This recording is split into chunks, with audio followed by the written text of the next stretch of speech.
I wasted my money on bad products and I forgot to return them. It's so awful. Hey guys, today we're going to talk all about products that I regret purchasing that did not work, that I think are not. Oh God.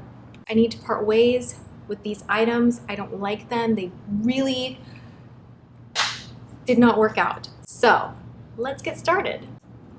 All right, first off, not to sound like totally vain, this is actually practical. I like the mirror in here. This compact is beautiful. It is so gorgeous. This is the Michael Kors bronze powder, and the problem is the bronzer itself is very red, shimmery undertone, and beyond putting it on your body, I don't know that I would use this on my face. I tried it once on my face and I hated the way it looked, and I didn't reach for it again. I bought this in December. I actually bought a lot of Michael Kors makeup and I was gonna do a complete hot or not, and I don't know why, I just never filmed it. And this has just hung out in its big, giant gold case. And I'm not a fan. So I would say don't be tempted by the pretty packaging from Michael Kors. Stick with their wallets, stick with their purses, but the makeup, especially this bronzer, not so much. I have two items from the Pure Minerals line, and some of their stuff I really, really love. They have great blushes, their powders are great, they have a setting spray that is awesome, and I was really hopeful that I would like this 4-in-1 liquid 14-hour wear foundation. It has an SPF of 15. The color range is pretty great. There's a lot to choose from, and I thought it would be totally awesome, and it turned out to not be awesome at all. Like, you flip down the mirror in the car and you're like, whoa, like it looks like a mess. Like every pore is showing, every line is showing, and it just looks like there's literally a layer on your face. This does not sink into the skin the way I want a foundation to sink into the skin, so it does look very heavy. I much prefer their powder foundation that is just straight mineral based. That stuff is awesome. This I literally used twice, and then I didn't bring it back. I also tried the Pure Minerals Cease Crease Eyeshadow Primer. Now this just did not hold my shadow in place as well as some other primers that I use, so it just didn't make the cut. It couldn't compete, and that's why this is out. I don't know, I'm really picky with my primers, and I was hopeful. I was recommended this one, and it just did not float my boat. I almost didn't put this one in here because a lot of you guys have seen me actually apply this during a tutorial. When did I try this on camera? It's like I can't even remember, but I remember putting it on, and first off, the scent of this is like, whoa chemicals. There's nothing sweet about it. Whoa chemicals. This is the Wet n Wild Colorant High Shine Lip Stain from the Fergie line, and the shade that I have is Giving Realness. Do you know what this is giving? It's giving you the kind of mouth that it looks like you ate a pack of powdered donuts and then smeared Vaseline on top. It is the lumpiest gloss out. Like, even when I'm swatching it, can we just see that? Gross. So this right here is a aerosol makeup mist by Aero Mineral. It's a makeup mist. It's in the shade Butter. And again, I have a really big thing with scent. If something smells really chemically to me, I don't like it. But the other problem with this stuff is you spray it on, and I mean, spraying your face with spray-on makeup just feels wrong. It feels unnatural. It feels like, oh my gosh, I am asking for cake face, right? The texture of this stuff is just weird. Oh my God. The scent is awful. The texture is weird. It definitely enhances your imperfections instead of covering them up because it sits on the skin really funny, and it has a little bit of a slip and greasiness to it that I don't like at all. So I would stay away from this. If you guys have a good aerosol spray-on foundation that you love, that you recommend, I am curious to try one and find one that I actually like, but no. This really shocked me because I love Urban Decay. I love their eyeshadows.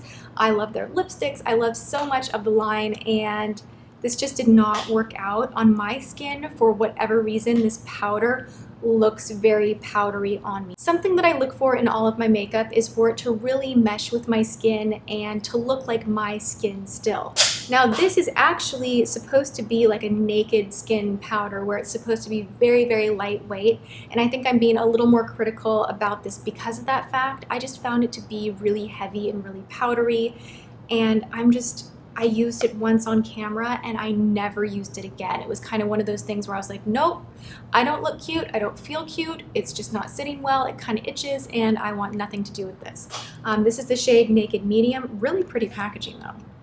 I wish it worked. Many of you saw me pick this up during Madness Monday, like over a month ago. Not this last Madness Monday, but the one before that. This is called Sunset to Sea. This is a limited edition trio from Wet n Wild. And I actually filmed, I filmed a tutorial using this that I didn't practice for in advance, which usually I do. But for whatever reason on this day, I was like, no, I don't need to practice. Like, set those cameras up. Let's put that orange shade all over my lid. And I will try and find photos of it. I don't know if I still have photos. It turned out awful. It was really patchy, really uneven. These are very soft, but if you can see on my finger here, it's very powdery and builds up a lot of powder quickly and just doesn't spread the way you want it to. It comes off very patchy and uneven, and all three of these are kind of like that, so I don't really like this or recommend it. Some of these Wet n Wild trios are incredible. Walking on Eggshells is fantastic. Any of the more shimmery metallic ones, they are beautiful and buttery and smooth and not overly powdery. This one just, no. A lot of you guys know I'm on a Sonia Kashuk kick right now. I love the Neutral 2 palette. You guys are probably all so sick of me being like, and I use the Neutral 2 palette, and I use that Neutral 2 palette, and I love their blush brush, and blah, blah, blah, blah, blah. Within loving so much of Sonia Kashuk, I have come across a few things that I just don't like, and I have to say, she does matte shadows at an affordable price so beautifully. They are some of the best. The metallic shadows just do not have much pigment at all. You almost have to use them wet to get the color intensity that you want. I tried using this one because I thought it might be a dupe for Royal, which is on my eyes today from Ardency Inn. It just did not work out. It's just too powdery, too uneven. There's something in the texture that is off. So I would keep that in mind when you are shopping at Target. Go for the matte shades versus the metallic ones.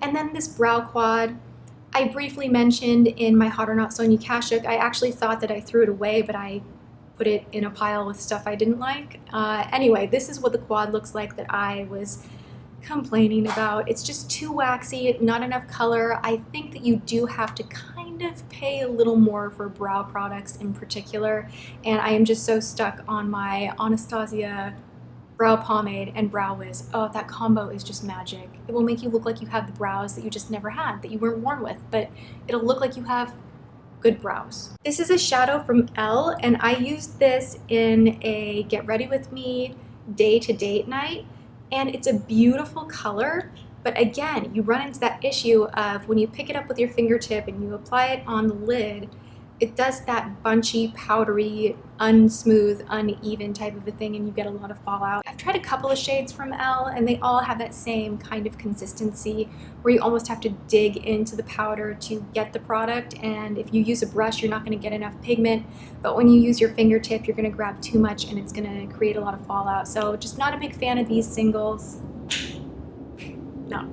So there you have it. Those are the top 10 products that I regret purchasing over the last several months. I hope you guys enjoyed this video. Let me know in the comments below, what have you picked up recently that you wish you hadn't and why, so that we can all look out for each other and learn from one another. And that's basically all I've got. Tomorrow I am doing a Hot or Not on Milani. You want to come back because there are some totally hot items and some not hot. So we'll have a little more of the not hot as well tomorrow. Yeah, come back. I'll see you then. Thanks so much for hanging out today, and I hope you're having a good one. Mwah.